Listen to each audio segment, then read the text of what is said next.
हरे कृष्ण।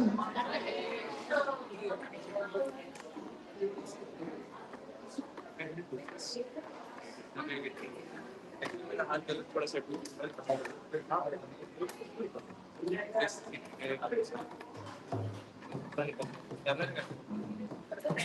पहले से नहीं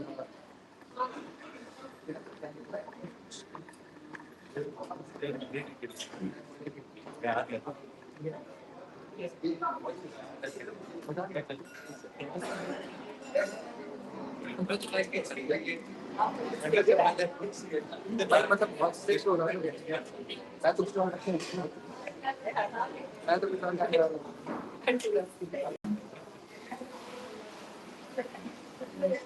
इसके अलावा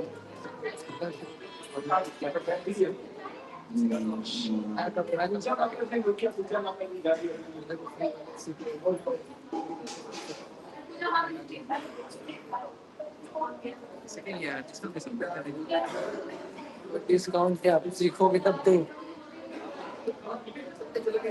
ठीक है।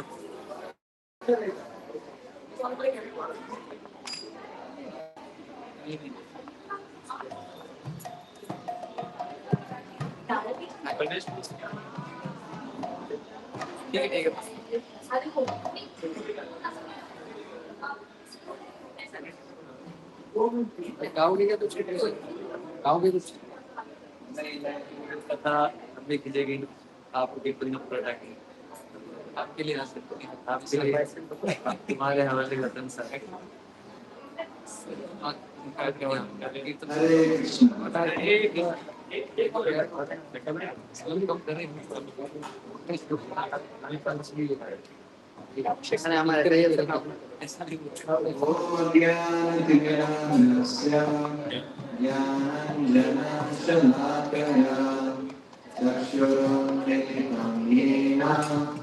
तस्मै श्री गुरुवे नमः। श्री चैतन्य मनोभीष्टं स्थापितं येन भूतले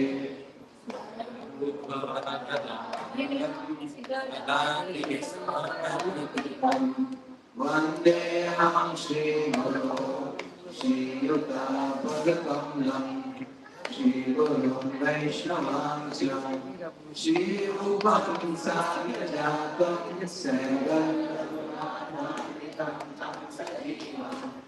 साद्वैतं सावधूतं परिजनसहितं कृष्ण श्रीराधा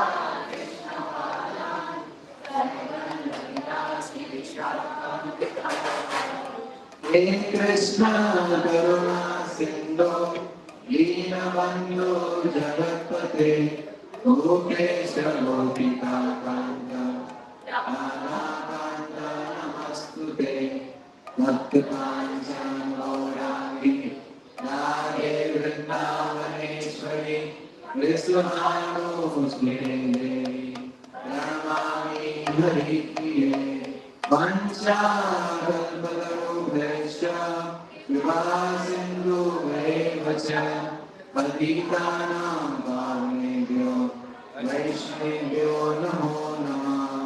जय श्री कृष्ण चैतन्य प्रभु नित्यानंद श्री अद्वैत गदाधर श्रीवासादि गौर भक्तवृंद हरे कृष्णा कृष्णा कृष्णा हरे हरे हरे राम राम राम हरे हरे।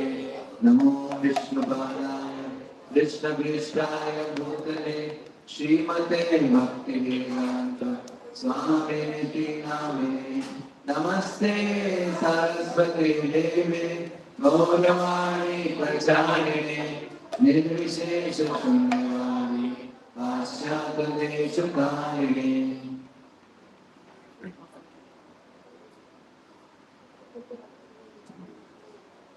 तो गिरिराज जी का प्रणाम मंत्र है, आप मेरे पीछे दोहरा सकते हैं। नमस्ते गिरिराजाय श्रीगोवर्धननामिने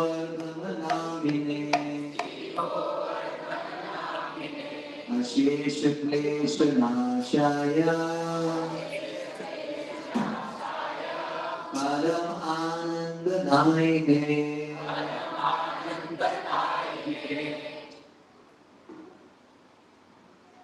तो टाइम बहुत कम है, इसलिए गिरिराज गोवर्धन जी को बोला जाता है गिरिराज। नमस्ते गिरिराज है। तो गोवर्धन जी जो है सबसे पहले प्रकट हुए थे गोलोक धाम में। कौन सा वाला? जो आध्यात्मिक जगत। उसके बाद गोवर्धन जी प्रकट हुए इस भूतल पे। उसके बाद गोवर्धन जी आए ब्रज में। तो ये 3 लीलाएं हैं। तो हम कोशिश करेंगे इसको शॉर्ट में बताने के लिए। तो ये जो विवरण है ये गर्ग संहिता में मिलता है।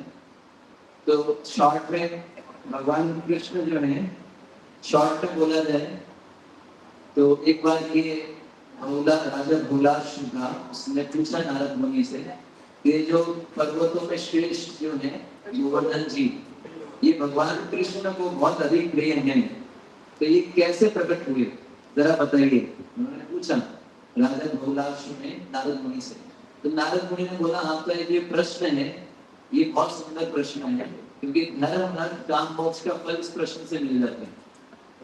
भगवान के संबंध जितने भी प्रश्न होते हैं वो हमारे लिए बहुत फायदेमंद है। तो फिर उन्होंने बताया कैसे प्रकट हुए। उन्होंने बताया कि भगवान श्री कृष्ण उन्होंने अपने सबसे पहले शेषनाग को प्रकट किया। उसके बाद भगवान श्री कृष्ण ने अपने चरणों से गंगा को प्रकट किया। यहाँ वाली नहीं गंगा, गोलोक की बात चल रही है।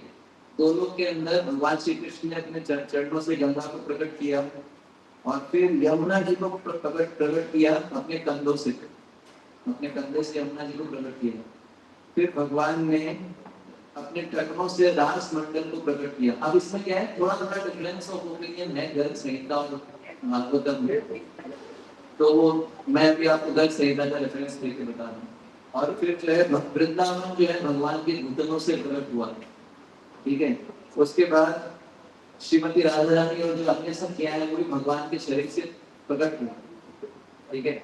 जैसे ही श्रीमती राधा रानी प्रकट हुई, उन्होंने जो है भगवान को प्रसन्न करने के लिए जो है रास किया। रास के अंदर भगवान को प्रसन्नता मिल पाए। तो उसके बाद श्रीमती राधा रानी जो है भगवान श्री कृष्ण राधा रानी के जो है रास रस से बहुत अधिक प्रसन्न हुए और श्रीमती राधा रानी ने उनसे एक प्रार्थना की। अब यहाँ से मेन स्टोरी शुरू होती है। तो उन्होंने क्या प्रार्थना किया?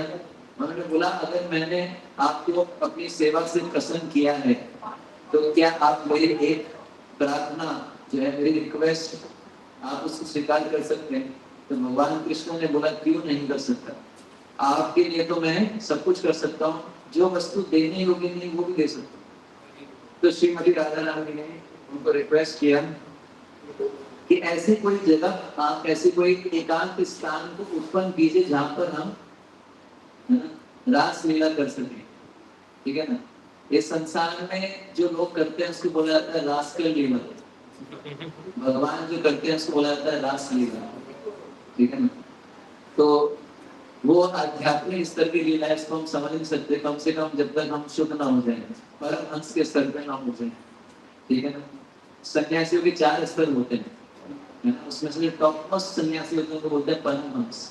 तो जब तक हम परमहंस के स्तर पे ना पहुंच पाए तो रास लीला को ज्यादा समझने का कोशिश ना करें, वरना नुकसान हो सकता है, ठीक है ना। तो भगवान श्री कृष्ण ने गहराई से सोचा और अपने नेत्रों से अपने वक्ष स्थल की तरफ देखा और उनके वक्ष से या बोल सकते हैं हृदय से एक तेज उत्पन्न हुआ, तेज निकला, ठीक है ना। तेज निकल के वो सीधे जो है वहां गोलोक में भूमि पे गिरा और थोड़े समय में वो तेज जो है एक पर्वत में कन्वर्ट हो गया। उस पर्वत को जो है सतशृंग भी बोला जाता है और गोवर्धन भी बोला जाता है। अब जब वो प्रकट हुए तो उस समय जो है इनका डायमेंशन 1,00,000 योजन विस्तृत थे। कितने? 1 योजन पता है तो कितना किलोमीटर होता है? लगभग 13 किलोमीटर। एक योजन लगभग 13 किलोमीटर था। तो गोवर्धन जी जब प्रकट हुए तो उनका डायमेंशन क्या था, 1 लाख योजन विस्तृत, मतलब फैले हुए थे, और 100 करोड़ योजन लंबे थे। कितने थे? बस केवल 100 करोड़ योजन। 100 करोड़, समझ गया ना, 10⁹9। और एक योजन में कितना होता है? 13। 13 इंटू 10⁹9, कितने लंबे थे। और उसके बाद 50 करोड़ योजन उनकी ऊंचाई थी। कितनी? 50 करोड़ इंटू 13, इतनी उनकी लंबाई है ना। तो वो जो है ये प्रकट हुए और बढ़ते जा रहे। तो भगवान कृष्ण ने उनको डांटा। उन्होंने बोला कि बोले तुम इतना तेजी से बढ़ रहे हो तो बाकी सबको समस्या होगा। तो फिर उन्होंने बढ़ना रोक दिया। तो ये जो है ऐसे करके गोवर्धन जी प्रकट हुए गोलोक वृंदावन में। अब ये तो एक स्टोरी है, एक कथा है।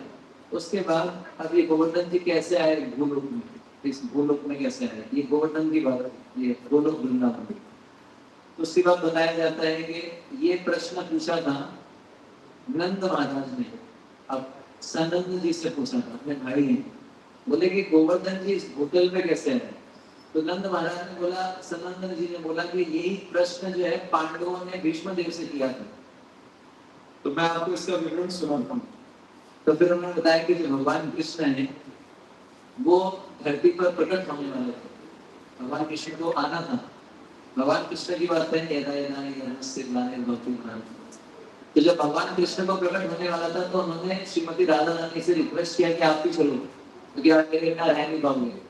तो श्रीमती राधा रानी ने बोला कि जहाँ वृंदावन नहीं है, जहाँ पर यमुना नहीं है, जहाँ पर गोवर्धन नहीं है, वहां मेरा मन प्रसन्न नहीं होता। हमारे केस में क्या होगा, जहाँ फ्लैट नहीं है, जहाँ पोल्यूशन नहीं है ना, और जहाँ मॉल नहीं है, वहां मेरा मन प्रसन्न नहीं होता। कितना फर्क है। तो उन्होंने बोला, तो भगवान ने बोला ठीक है कोई बात नहीं। उसी समय भगवान ने विचार किया और भगवान ने 84 कोस जो ब्रज भूमि थी वो सारी की सारी एज इट इज डाउनलोड हो गई। कहाँ पर? भूतल पे। यमुना जी भी आ गए और गोवर्धन जी आए। तब जब गोवर्धन जी आए थे वो शाल्मली द्वीप पे आए थे, जम्बू द्वीप, जम्बू द्वीप 7 द्वीप बताए थे और 9 वर्ष। हमारा कौन सा है? भारतवर्ष। तो जम्बू द्वीप पे भारतवर्ष है। और ये जो शाल्मली द्वीप है ये भारतवर्ष के पश्चिम की तरफ आता है। तो ये जो है ऐसे करके गोवर्धन जी आए भूतल पे। अब ये किसके पुत्र बने? एक पर्वत है, उनका नाम है द्रोणगिरी। द्रोणगिरी के पुत्र के रूप में प्रकट हुए। ये तो ये जो है दूसरा स्टोरी है। अब ये ब्रज में कैसे आए? ये थे कहां पर? शाल्मली द्वीप पे। तो इसका विवरण आता है कि एक ऋषि हुए हैं, मुनि थे, उनका नाम था पुलस्त्य मुनि। क्या नाम था? पुलस्त्य मुनि। वो कहां से थे? काशी से। काशी के अंदर पर्वत नहीं मिलेंगे, बड़े बड़े पर्वत नहीं, गुफाएं नहीं। काशी में क्या है? गंगा जी है, काशी में महादेव जी रहते हैं। तो वो जो है उनकी बड़ी इच्छा हुई, जब वो आए भ्रमण करते हुए, साधु सन्यासी जो है भ्रमण करते रहते हैं। तो जब वो आए तो उन्होंने शाल्मली द्वीप में देखा किसको? गोवर्धन जी को देखा। गोवर्धन जी इतना सुंदर, ऐसे बताते हैं कि उनके जो है रत्न रत्न जड़े हुए थे। और अशोक अशोक के वृक्ष, कदम के वृक्ष, अनेक अनेक प्रकार के पक्षी जो है कलरव करते थे, मोर इत्यादि। बहुत सारे झरने थे, बहुत अलग अलग बातें, बहुत सुंदर सुंदर गुफाएं। तो पुलस्त्य ऋषि को, मुनि को लगा कि ये बहुत बढ़िया जगह है तपस्या करने के लिए। अगर ये गोवर्धन जी मुझे मिल जाए तो मैं इनकी गुफाओं में तपस्या करूंगा। ठीक है ना। क्योंकि हम देखते हैं ना कि सिटी वाले लोग भी जो चाहते हैं कि हम थोड़ा गांव इस तरफ जाएं, प्रकृति के करीब जाएं, वहां थोड़ा एकांत मिलेगा।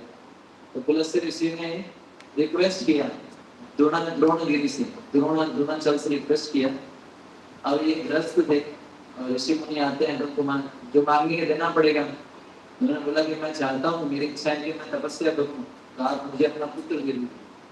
अब जैसे उन्होंने बोला, पुलस्त्य ऋषि का जो मुंह छोटा सा हो गया। अब तो पता है कि मैंने इनकी बात पूरी नहीं मानी तो श्राप मिल जाएगा, और अगर हाँ बोल दिया तो पुत्र के बिना मैं कैसे रहता हूँ। उनको बड़ा दुख हो रहा था, उनकी आंखों से आंसू निकलने लगे। तो उन्होंने पुलिस से ऋषि को बोला, ठीक है, अगर मैं आपको नहीं दूंगा तो आप मुझे श्राप देंगे, मुझे पता है, इसलिए मैं ना चाहते हुए आपको अपना पुत्र देता हूँ। फिर अगला प्रॉब्लम था कि पुत्र तो मिल जाएगा, लेकिन उसको लेके कैसे दें, क्योंकि उस समय बताते हैं कि गोवर्धन जी का जो उस समय की बात है, उस समय उनकी जो है लंबाई थी 8 योजन, लगभग 104 किलोमीटर, ठीक है ना, और उनकी हाइट थी 26 किलोमीटर। अभी गोवर्धन जी की हाइट ज्यादा नहीं है, और उनका जो तो बोल सकते हैं चौड़ाई थी 65 किलोमीटर। तो उन्होंने बोला, आप लेके कैसे जाओगे? तो उन्होंने बोला, कोई दिक्कत नहीं है, मैं अपने हाथ पे लेके जाऊंगा। इतनी पावर होती थी मशीन में, ऐसा नहीं कि वो प्रोटीन लेते थे, जिम जाते थे, है ना, फिर जो है कुछ समय उठा पाते थे। ये क्या तपस्या का बल था, भले ही पतला दिखता है ऋषि, लेकिन जब अपना तेज जब दिखाएगा तो कितना खतरनाक है। तो उनके उन्होंने फिर उन्होंने भी कंडीशन रखी गोवर्धन जी ने, बोले जहां आपने मुझे रख दिया मैं वहीं स्थित हो जाता। बोले ठीक है, एमओयू साइन किया गया पुलस से ऋषि में और गोवर्धन जी ने, मेमोरेंडम ऑफ अंडरस्टैंडिंग। तो फिर जो है वो तो लेके चले। अब काशी पहुंचना था, जब वहां से निकले तो ब्रज के पास पहुंचने वाले थे, तो गोवर्धन जी को अपने पूर्व जन्म की चीजें याद आने लगे, प्रीवियस मेमोरीज। उनको सब समझ में आया कि अरे मैं तो गोलोक में था, फिर क्या हुआ था, फिर अगर उनको उनको उनको समझ में आने लगे कि इधर तो राधा कृष्ण आएंगे, लीला करेंगे। अभी भगवान कृष्ण आए नहीं थे, ये पहले से गोवर्धन जी हैं। तो उनको लगा कि लीला करने क्या होगा, ये तो बहुत अच्छा है, तो सौभाग्यशाली अगर मैं यही रहता हूँ तो उनकी लीला ही देखने के लिए मिलेगी, मैं कितना सौभाग्यशाली हूँ। तो ऐसा करके उन्होंने क्या किया, उन्होंने दिमाग लगाया, इसको बोलते हैं चीटिंग, ठीक है ना, कभी कभी डुप्लीसिटी करनी पड़ती है। सो क्या बोलते हैं, इसको बोलते हैं चालबाजी करनी पड़ती है, डिप्लोमेसी, सॉरी डिप्लोमेसी बोलते हैं, डुप्लीसिटी डिप्लोमेसी। तो गोवर्धन जी ने अपना वेट बढ़ाना शुरू किया, धीरे धीरे धीरे। अब वेट बढ़ता गया तो वो थक गए मुनि, उनको समझ में नहीं आया। और दूसरा क्या, उनको जो है लघु शंका लगी। तो अब जब लघु शंका लगती है तो त्याग शांति आनंद, त्याग से बड़ा सुख कोई नहीं है। वो पता कब लगता है, जब शंका से निवृत्त होते हैं, ठीक है ना। तो भूल गए, तुरंत उन्होंने रख दिया गोवर्धन जी को लक्ष्य के अंदर, रख दिया तो वो आराम से निवृत्त हो गया है, स्नान कर गया है। और फिर जैसे ही उन्होंने गोवर्धन जी को खाने की कोशिश किया, गोवर्धन जी तो हिले नहीं रहे, उन्होंने अपना पूरा बल लगा लिया, पूरा तेज लगा लिया, गोवर्धन जी तो बिल्कुल नहीं हिल रहे। तो वो समझ गए कि नाराज है, उनको प्रेम से समझाया, साम दाम, साम मतलब शिक्षा से कोई मान रहे बहुत अच्छा है, नहीं तो दाम, दाम से मान जाए कुछ लालच से तो अच्छा है, नहीं तो तीसरा क्या है, दंड, दंड तीसरा भी आता है। और दंड से भी काम ना चले तो क्या है, षड्यंत्र, राजनीति। इसी को जो आज एक्चुअली जो आजकल जो राजनीति है उसी को बोला जाता है भेद, भेद, भेद नीति वही है जो आजकल राजनीति देखते हैं ना, षड्यंत्र करता है, एक इसके विरुद्ध ये इसके विरुद्ध, है ना, सास बहू के विरुद्ध बहू सास के विरुद्ध, पॉलिटिक्स, इसी को भेद बोला जाता है, ठीक है ना। तो ऐसा हुआ, फिर उन्होंने क्या किया, समझाया है, नहीं माने। और फिर उन्होंने बोला, आप बताओ क्या प्रॉब्लम हुआ आपको। तो उन्होंने बोला, देखो आपने एक कंडीशन जो है साइन किया, आप भूल गए, मैं तो अपनी कंडीशन फुलफिल कर रहा हूँ। तो उनको बड़ा गुस्सा आया पुलिस से ऋषि को, बोले इतना मेहनत करके यहाँ तक लाया, तो एकदम गुस्से के कारण उनकी आँख लाल हो गई। तो उन्होंने श्राप दिया, क्या श्राप दिया कि तुम रोज एक तिल के दाने जितना कम होते जाओ। कितना, तिल के दाने जितना। तो आप देखिए, ऐसा महाराज श्री बता रहे थे हमको कि जब सनातन गोस्वामी आज से 500 साल पहले सनातन गोस्वामी परिक्रमा करते थे, वो 40 किलोमीटर की होती, 500 साल के अंदर अब 20 किलोमीटर की दूरी हो। तो ऐसा भी दिन आएगा जब गोवर्धन जी पूरा चले जाएंगे नीचे और एक झंडा लगा दिया जाएगा इधर गोवर्धन जी का, जैसा बताया गया गर्ग संहिता में, जब तक गंगा जी है, जब तक गोवर्धन जी है, कलयुग का प्रभाव नहीं होगा। तो जैसे गंगा जी गायब, गोवर्धन जी गए, फिर क्या कलयुग तेजी से चलेगा, ऐसा विवरण है जैसे का। तो ऐसा करके ये गोवर्धन जी जो है ऐसे स्थापित हो गए वहां। और फिर तिल तिल करके एक और विवरण आता है, वो रामायण से है, वो थोड़ा अलग तरह का विवरण है। उसमें ऐसा है कि भगवान श्री रामचंद्र सेतु बना रहे थे, तो उनको पत्थरों की कमी पड़ी, तो उन्होंने जो है हनुमान जी को बोला कि हनुमान जी ने सोचा कि चलो पत्थर लेके चलता हूँ, तो उत्तरांचल में थे उस समय गोवर्धन जी, उनको वहां से लेके आए जैसे ब्रज में पहुंचे तो अनाउंसमेंट हुई। अनाउंसमेंट क्या हुई? पुल सुनो सुनो, पुल बन चुका है, अब और पत्थरों की आवश्यकता नहीं है, सुनो सुनो, ऐसे करके अनाउंसमेंट हुआ। तो उन्होंने क्या है, अब बोला क्या क्या होगा, अब तो कुछ कर नहीं सकते, तो गोवर्धन जी को उन्होंने बोला आप यही रह जाइए। गोवर्धन जी को बड़ा गुस्सा आ गया, बोले एक तो आप मेरी जगह से मेरे को लेके आए, मैं तो सोच रहा था कि भगवान के चरणों का स्पर्श मिलेगा, आपने सौभाग्य भी छीन लिया, तो मैं आपको श्राप देता हूँ। हनुमान जी ने रिलैक्स, एक ग्लास पानी पियो, श्राप मत दो इतना जल्दी, है ना? तो बोले मैं भगवान श्री रामचंद्र जी के पास जाता हूँ, उनसे पूछता हूँ उन्होंने ऐसा क्यों किया। तो ऐसा होता है जब कोई सामने वाला क्रोधित हो ना, तो पहले अपने आप को स्वस्थ संभालना चाहिए, पानी का गिलास पिलाना चाहिए, सदगुण में आता है व्यक्ति, और फिर जैसे डील करना चाहिए। ऐसा नहीं कि ये अगर हम ये शेर तो हमकी सेवा शेर, फिर वो जो है, तो फिर वो श्री रामचंद्र जी के पास गए, उनसे पूछा, तो उन्होंने बोला देखो गोवर्धन जी, गोवर्धन जी को लग रहा था कि मेरे को चरणों का स्पर्श नहीं मिला, भगवान ने बोला मैं इससे बड़ा सौभाग्य दूंगा, मैं इनको अपने हाथ में उठाऊंगा जब मैं द्वापर युग में आऊं, है ना? तो ये जब अब बहुत सारी लीलाएं करूंगा, ये सुन के गोवर्धन जी को बड़ी प्रसन्नता हुई, तो उन्होंने फिर उन्होंने स्वीकार कर लिया अपने के अंदर। तो ये जो है, और इसके अलावा गोवर्धन शिला का महत्व क्या है, गोवर्धन जी का पावर क्या है, इसकी छोटा सा स्टोरी आता है दल संहिता में। जैसा बताते हैं कि एक ब्राह्मण थे, उनका नाम था विषय।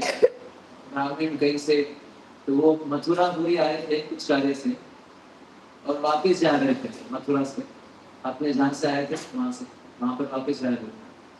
तो जाते जाते उन्होंने यमुना जी का दर्शन किया और गोवर्धन जी का भी दर्शन किया। आपको पता नहीं था क्या है, उन्होंने गोवर्धन जी का एक पत्थर उठा लिया, अपने पास रख लिया, उनको ऐसा लगा पत्थर है, पत्थर रख लेकर देखने में अच्छा लगा, तो उन्होंने पास रख लिया। फिर वो वहां से निकले थोड़ा सा दूर, तो जंगल में प्रवेश किया। जैसे जंगल में आगे बढ़े तो एक भयानक राक्षस दिखा, और राक्षस ऐसा था कि मिस्टर वर्ल्ड भी उसके सामने फेल है, इतना सुंदर। और उसकी सुंदरता का विवरण इस प्रकार किया गया है कि उस राक्षस का सिर जो है वो छाती के अंदर था, यहाँ नहीं था, उसका सिर कहाँ था? छाती के अंदर। उस राक्षस के केवल 6 हाथ थे, 6 भुजाएं थी, और 6 भुजाओं में से 3 भुजाओं पे हाथ था और 3 पैर थे, और उसकी जीभ जो थी 7 हाथ लंबी जीभ थी। कितनी लंबी थी? 7 हाथ। और उसके जो है होठ जो थे एकदम मोटे मोटे थे, उसकी आंखें एकदम खतरनाक, उसके जो बाल थे वो लोहे के तार जैसे होते हैं, ठीक है? और वो बहुत ही जो है, और भी विवरण है इसका, तो वो बहुत भूखा था, उसको भूख लग रही थी, वो अपनी जीभ लपलपा रहा है। आपने कभी देखा है सांप, मतलब ऐसे जानवर जिनकी जीभ लपलपाती है, उनको भोजन चढ़ाए जाते हैं सांप, है ना? तो अपनी जीभ लपलपा रहा था। उसने बोला कि मेरे को बहुत भूख लग रही है, अब आप मेरे सामने आए हो, आप अच्छा दे बिना मंत्र के। तो उन्होंने जो है, ब्राह्मण को समझ में नहीं आया कि उसके सामने ऐसा कुछ हो जाए तो क्या होगा, तो ब्राह्मण को समझ में आया कि वो जो पत्थर था उससे मारा उसको। जैसे पत्थर मारा, पत्थर का जैसे स्पर्श हुआ, तो क्या हुआ, तुरंत तो राक्षस को एकदम से मतलब बहुत जलने लग गया, वो उसका शरीर वहीं छूट गया, और उसको तुरंत जो है भगवान की जैसा शरीर प्राप्त हुआ, दिव्य देह सच्चिदानंद में। और दिव्य देह जैसे प्राप्त हुआ तो ब्राह्मण जो है वो शॉक कर गई, क्या हुआ, ये कैसे हुआ, उसको पता ही नहीं क्या है। उसने पूछा भाई ये क्या हुआ, तो वो बड़ा खुश हुआ, मुझे राक्षस था, बोला कि आपकी कृपा से मुझे ये स्वरूप मिल गया, मैं आपको बहुत बहुत धन्यवाद देता हूँ। बोले कि हुआ क्या, मुझे तो समझ में नहीं आ रहा। बोले कुछ नहीं हुआ, आप जो आपने जो पत्थर मेरे पे फेंका था वो साक्षात कृष्ण ही है, कृष्ण का ही रूप है, गोवर्धन। तो अब फिर उसकी महिमा बताते हैं। बोलते हैं 5000 साल अगर कोई केदार धाम में तपस्या करता है, गोवर्धन में क्षण भर तपस्या करने का फल बराबर है। और बताया है मानसिक गंगा में कोई स्नान करने तो सहस्त्रों सैकड़ों अश्वमेध, है ना, राजसूय का फल जो है वो गोवर्धन मानसिक गंगा में स्नान करने से मिल जाता है। ऐसे करके पूरा लिस्ट दिया है, ये फायदा, ये फायदा, ये फायदा। और बोले जो गोवर्धन जी का दर्शन कर लेंगे उसको जो है भगवान के जैसा रूप स्वरूप मुक्ति मिल जाए। ठीक है, तो ये सब पूरा लिस्ट बताया इसने। तो बोले लेकिन आपने ऐसा किया दिया था। बोले आप ऐसे कैसे आए, शरीर में कैसे आए, ये मिस्टर वर्ल्ड वाला रूप कैसे मिला? तो उन्होंने बताया फिर, है ना, कि मैं जो है मेरे को रूप कैसे मिला। उन्होंने बोला मैं वैश्य था पहले पिछले जन्म में, और मैं ये करता था, बहुत ही गड़बड़ काम करता था, अमीर परिवार से था। तो जब आप जानते हो अमीर परिवार में जो अच्छे लोग भी होते हैं, पर जब ज्यादा लक्ष्मी होता है तो क्या उसका दुरुपयोग होता है। क्या होता है सबसे पहला होता है जुआ, है ना, जुआ खेला जाता है, ज्ञान नहीं। तो मैं जुआ खेलता था। ठीक है, जुआ खेले तो चलो एक बात है। उसके बाद सेकंड क्या होता है, वेश्यावृत्ति। उसके बाद तीसरा क्या है, मदिरा। तो ये सब मेरे मेरे कार्य होते थे। उसने बताया इस प्रकार से। तो बोले ये मैं ऐसे, मेरी इतनी बुरी स्थिति हुई, इतनी बुरी स्थिति, मैं करता रहा। मेरी पत्नी ने और मेरे माँ बाप ने मेरे को समझाने की कोशिश की, शादीशुदा था, लेकिन मैंने क्या किया, माँ बाप का गर्दन काट दिया।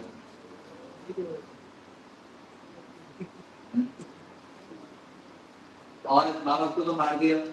फिर मेरी पत्नी ज्यादा फड़फड़ कर रही थी, तो पत्नी को पकड़ा और कुएं में फेंक दिया। ठीक है, तीनों खत्म। उसके बाद लोग वैश्या को लेके भाग गए। फिर वैश्या से भी मन भर गया, वैश्या को भी खत्म। फिर मैंने डाके डालने शुरू किए। ये उनका सीधी था, करिकुलम डिटेल। तो डाके डालने शुरू किए, कई कई सैकड़ों ब्राह्मणों को मार दिया, कई वैश्यों को, क्षत्रियों को, शूद्रों को, सबको मार दिया। और ये तो मेरा नॉर्मल काम हो गया था। एक बार में मांस खाने की मेरी बड़ी इच्छा हुई, है ना, मांस खाने की इच्छा हुई, तो मैं जंगल में गिरा एक मृग का शिकार करने के लिए। तो एक जो है सांप ने मुझे काट लिया और मेरी मृत्यु हो गई ऑन स्पॉट, क्या बोलते हैं, एनकाउंटर, ऑन स्पॉट डेथ।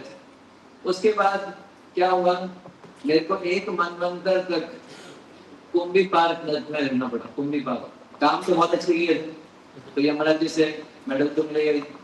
तो कुंभी पार्क नर्क में रहे एक मनवंतर, और एक कल तक तो सूर्य नर्क में। तो ग्रह संहिता में बताया गया 84,000 टाइप के नर्क होते हैं। तो हर नर्क में एक साल। उसके बाद उनको धरती में जन्म मिला। सबसे पहले क्या बने, सुअर। उसके बाद क्या बने, शेर। उसके बाद क्या बने, उसके बाद बने थे भैंसा, नहीं ऊंट बने। ठीक है, फिर भैंसा बने, फिर सांप बने। फिर उस सांप को किसी ने मार दिया। फिर फाइनली उनको जो है राक्षस का शरीर मिला। ये कितना खतरनाक होता है, छोटा वाली। आजकल लोग चिड़ी बल्ला खेलते हैं ना, किसके साथ, मच्छरों के साथ। एक नर्क है जहाँ पर यमराज से चिड़ी बल्ला खेलना पड़ेगा। तो ये हर प्रकार के नर्क है। मतलब भागवतम में कम नर्क है, नर्क संहिता में ज्यादा बताएंगे। हर चीज का वो है, जो भी बात करेंगे उसका नर्क फिक्स है, फिफ्थ कैंटो में ले रखे हैं। जैसा करके फिर वो राक्षस बना।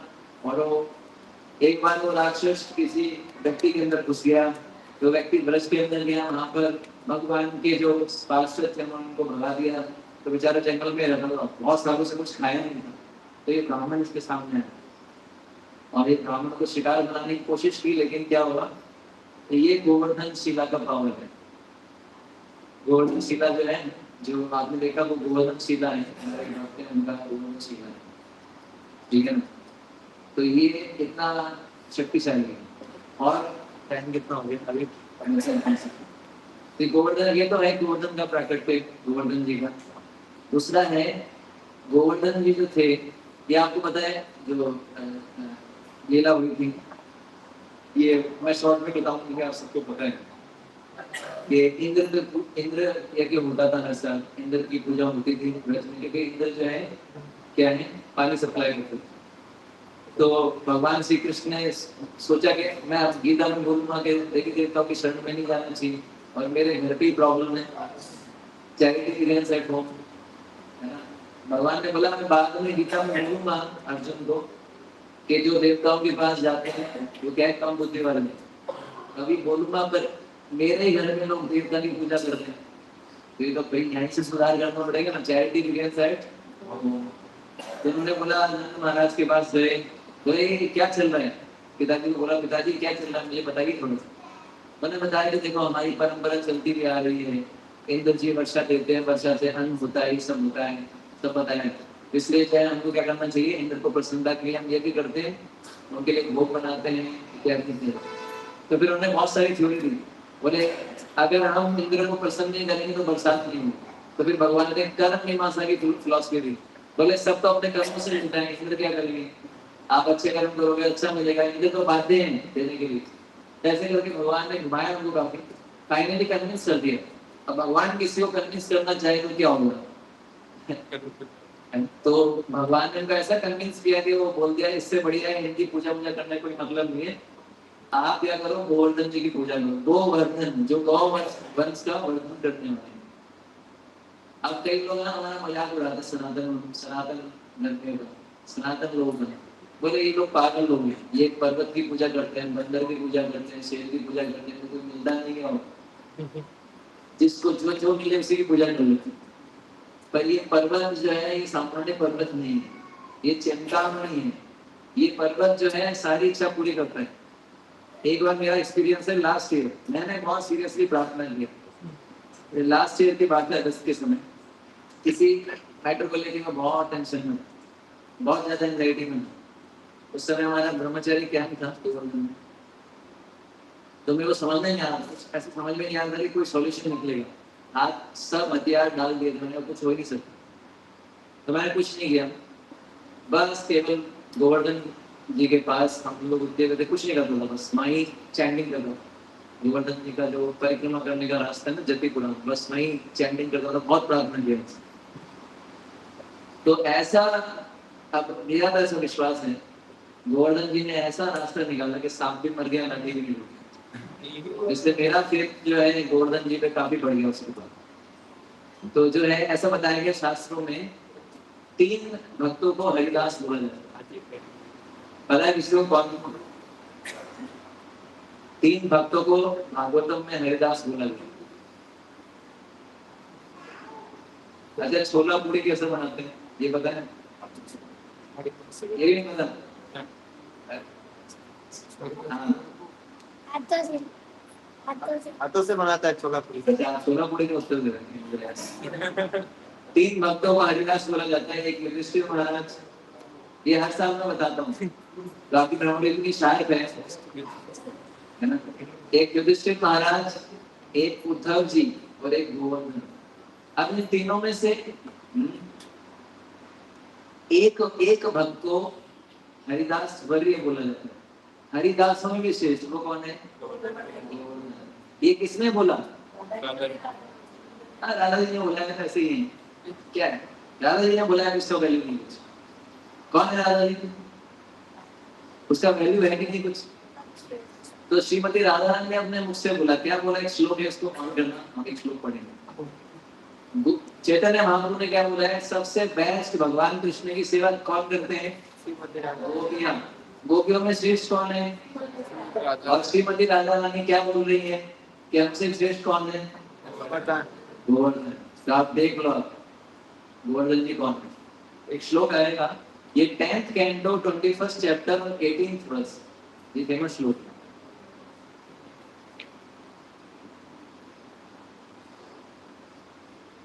उसको थोड़ा सा ऐसे घुमा के लाइट बंद कर सकते हो।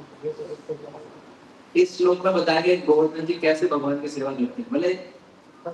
भले श्रीमती राधा रानी बोलती है ये पर्वत जैसे जिस प्रकार से राम और कृष्ण की सेवा करते हैं।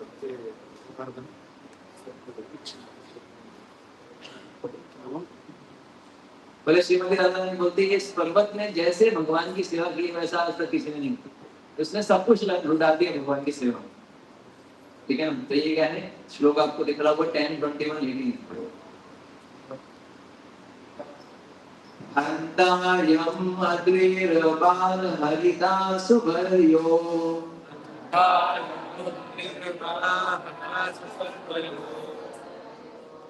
यद राम कृष्ण चरण स्पर्श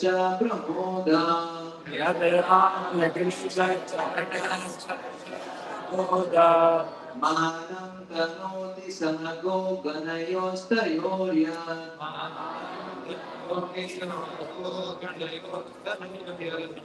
पानीयसु यवस कंदन कंदमूले।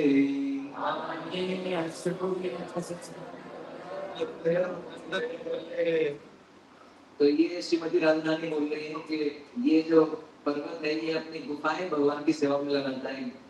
भगवान के जो गौएं हैं बछड़े हैं भगवान के जो मित्र हैं उनके लिए बढ़िया मुलायम घास है ना और बढ़िया चरणों का जल और फूल फल बहुत प्रकार की तरकारियां सब भगवान की सेवा में लगा दिया।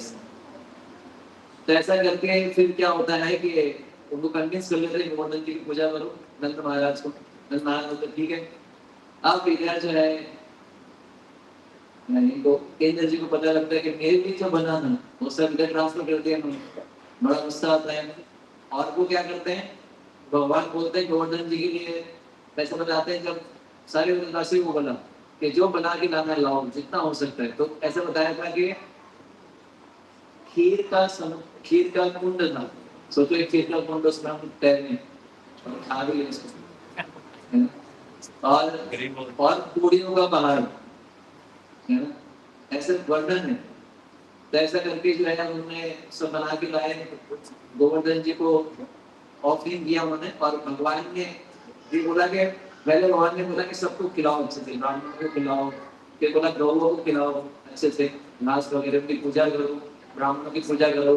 फिर सबको प्रसाद खाने के लिए बोला भगवान ने सबको खिलाया।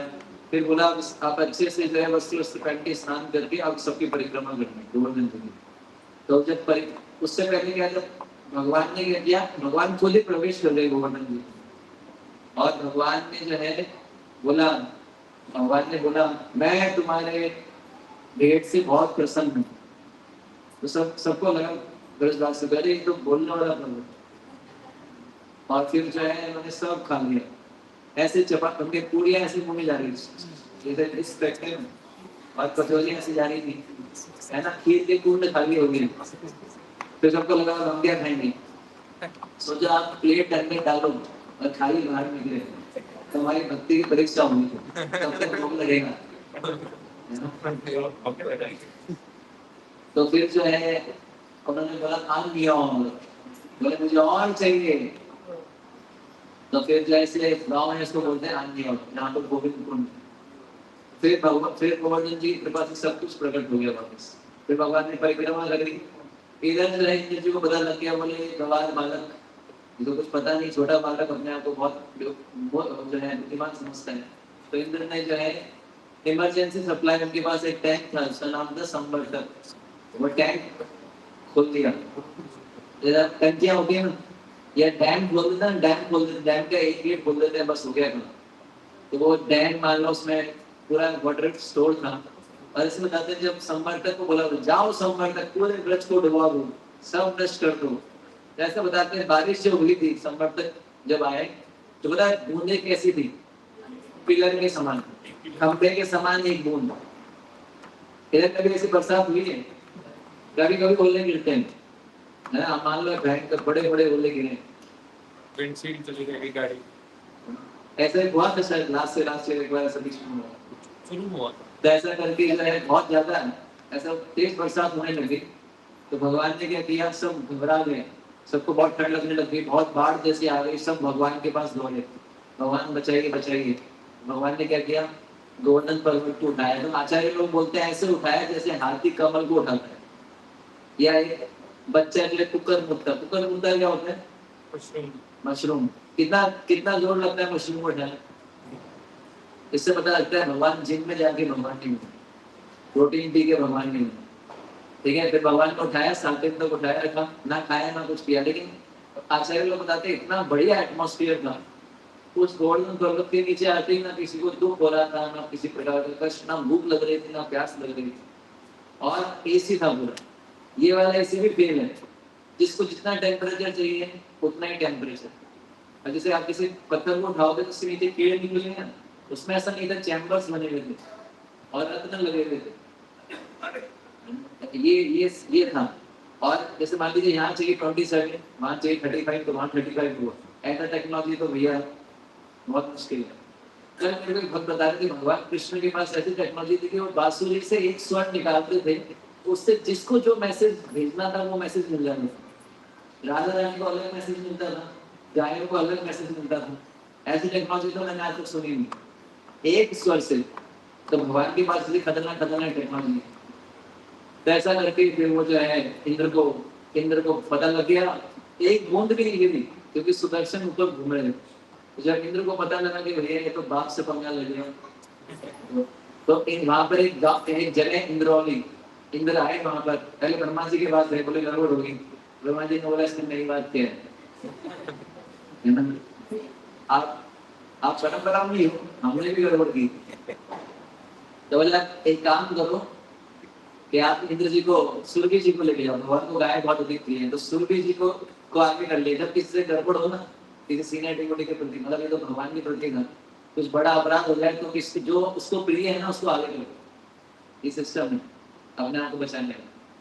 तो सूर्य जी को आगे कर दिया, इंद्र आए और इंद्र ने प्रणाम किया, ठीक है ना, प्रणाम किया। तो भगवान ने बोला ठीक है जो भी है। आचार्य लोग एक चीज बताते हैं, ब्रह्मा जी से जो अपराध हुआ था ना वो ज्यादा गंभीर था, क्योंकि ब्रह्मा जी ने अलग कर दिया गौ को और भगवान को, पर इंद्र के कारण सब साथ में आ गए, भगवान पॉजिटिव हुई। तो जो भी हुआ फिर इंद्र को माफ कर दिया। फिर जो है सूर्य जी ने अभिषेक किया भगवान का, और फिर भगवान का नामकरण इस भूतल पे बड़ा गोविंद, गौओं के इंद्र गोविंद, या गौओं को जो आनंद देते हैं, इंद्रियों को जो आनंद देते हैं गोविंद। और फिर इंद्र ने ऐरावत की सूंड से उनका जो है आकाश गंगा से अभिषेक करा। तो ये जो है कई शिक्षाएं हैं कि हमको किसी की शरण में जाने की जरूरत नहीं। भगवान जो है बोलते हैं कि मेरी शरण में आओ, मैं सारे पापों से मुक्त कर दूंगा। तो ये है, इसलिए गोवर्धन जी की परिक्रमा करनी ही चाहिए। जब भगवान ने बोला गोवर्धन परिक्रमा कैसे करनी, तो भगवान ने बोला कोई अगर गोवर्धन परिक्रमा, कोई बीमार भी है उसको भी करनी पड़ेगी, नहीं किया तो देख लेना बुरा नहीं, बुरा होगा। भगवान ने बोला जो गोवर्धन परिक्रमा इतनी इंपॉर्टेंट है, आप वृंदावन गए अगर गोवर्धन परिक्रमा नहीं की तो कोई जो है ज्यादा लाभ नहीं मिलेगा, ज्यादा लाभ नहीं मिलेगा। इस प्रकार से जो है ये हमने चर्चा किया, अभी समय हो गया है, क्योंकि 2 चीजें और करनी है, एक गंगा आरती और दूसरा जो है गोवर्धन परिक्रमा। अब गोवर्धन परिक्रमा कर लिया, राधा दामोदर मंदिर में एक वो भगवान के चिन्ह वाली गोवर्धन शिला है, वो किसको दिया था ना, वो सनातन गोस्वामी के लिए था, मेरे लिए ये 4 परिक्रमा ऐसा सोचना नहीं थी। तो हमारे पास गोवर्धन शिला है, अभी गोवर्धन जी की परिक्रमा भी हम करेंगे, ठीक है ना। पहले गौर आरती होगा, फिर गोवर्धन जी की परिक्रमा होगी, फिर दीपदान, ठीक है। फिर ये प्रोग्राम है, इसमें इसके बाद सभी के लिए क्या होगा, कृष्ण का ठीक है। और आज भी हमारे भक्त हैं, नहीं आज हमारे बीच में कम भगत हैं, उनका जन्मदिन है, ठीक है ना। तो उनका भगत का नाम क्या है, राहुल भगत, जिनके पीछे लगता है भगत, उनका जन्मदिन है। तो आप सब जो है हम उनका थोड़ा कुछ सेलिब्रेशन करेंगे, तो आप उनके लिए भी प्रार्थना कर सकते हैं। हरे कृष्ण। श्रील प्रभुपाद की जय। अच्छा, वो दशकों का अर्थ हम चर्चा नहीं कर पाए, बात पढ़ लीजिएगा, मेन चीज मैंने बता दिया। ये बताएंगे कैसे कैसे गोवर्धन जी सेवा करते हैं भगवान को और क्या स्थिति में श्री प्रभुपाद जी है।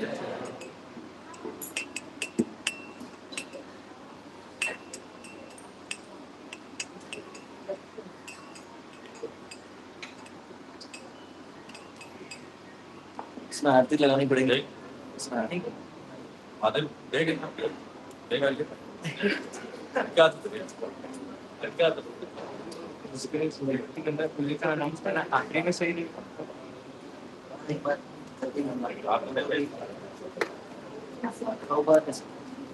गारंटी लगाना है चल लगा दो देखिए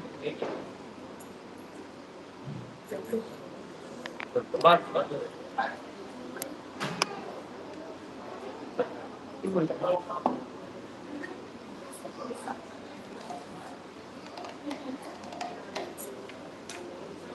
अच्छा एक सूचना और था 26 नवंबर को बहुत ही वरिष्ठ भक्त आ रहे हैं जो प्रभुपाद जी के समय से हैं देवकी नंदन प्रभु जी तो बड़ा कार्यक्रम करेंगे हम लोग 26 नवंबर को वेडनेसडे है तो हम प्रयास करेंगे और बहुत सीनियर भक्त हैं और बहुत पावरफुल पर्सनैलिटी हैं तो उनका आना और उनके प्रयास से मंदिर बहुत जल्दी बन सकता है बीकानेर में क्योंकि वो बहुत बड़े बड़े लोग को जानते हैं तो उन्होंने रिक्वेस्ट किया था कि जैसे ही आपको समय मिल जाएगा मुझे बताइएगा तो इसलिए एक प्रोग्राम करेंगे 26 नवंबर को मैं क्योंकि आप में कुछ लोग गायब हो जाएंगे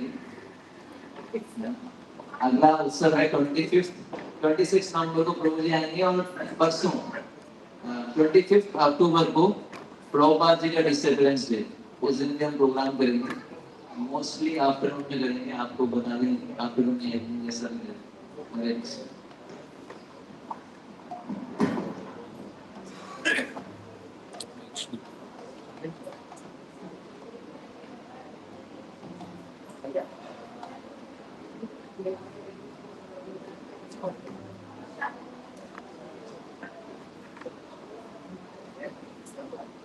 अरे अंडी कहाँ से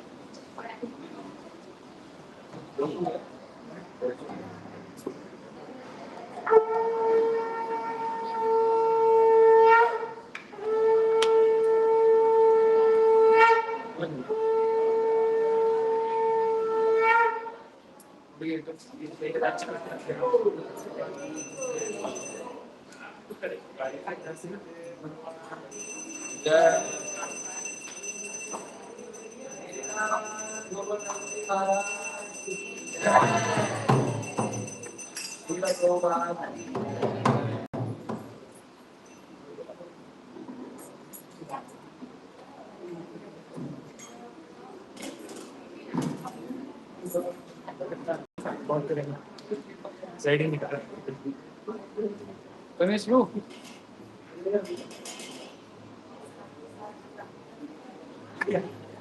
बहुत ही एक तैयार करने के लिए हम एक तैयार करने का भी बैग था हरे कृष्णा दामोदर के लिए दीप तैयार कर लीजिए जो माता जी को एक दो माता जी उनसे हम दीप तैयार कर लीजिए दामोदर के लिए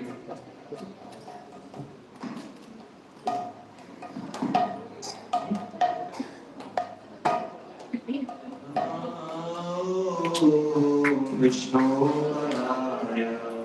कृष्ण कृष्णाय गोहरे श्रीमते भगवती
जाने आरती कर दो